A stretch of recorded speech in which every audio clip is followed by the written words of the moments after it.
ওই জিকার দাম কি মানে? জিকা 40 টাকা কিলো। 30 টাকা দিম দে হ'ব না?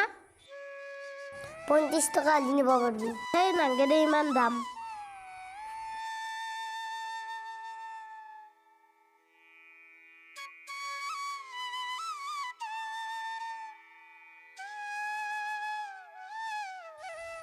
জিকার দাম কি মানে?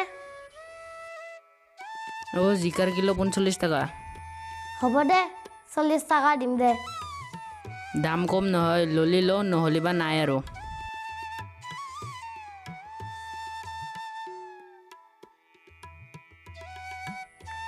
ওই জিকা 1 কেজি দি। হলো পইচা। মই যে খুচা পইচা না মই করব। পইচা কিন্তু ঘূৰি দিবা নাগে যা, তই অলপ চব্জি আনবি। মই অলপ ৰাস্তা কাষত চব্জি লৈ বহি আছো। কোনোবাই কিনব বুলি পুণ্য নুদে। এনকে নকবি, মোৰ তাত অলপ পইচা আছে, অলপ ধাৰ মাৰবি, অলপ চব্জি আনবি।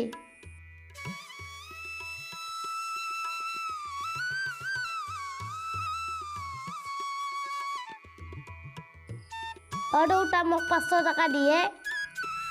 কি কৰাটো পইচা? কালি কাৰোবাক সহায় কৰিব লাগিব ৰ। আমি ডাঙৰ ডাঙৰ দোকানত যাওঁ, যি কয় তাকে দিওঁ। সৰু সৰু দোকানগিলাত যাই আমি দাম দৰে থাকোঁ। আমি সেইটো ভাবি নাচাওঁ সিহঁতে কি কাৰণত দোকান দিয়ে।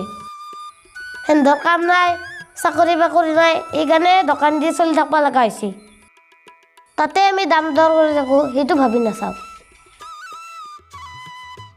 হ'লেও এইটো পইচা তই যা খবৰ কৰিব লাগে কৰবি যা।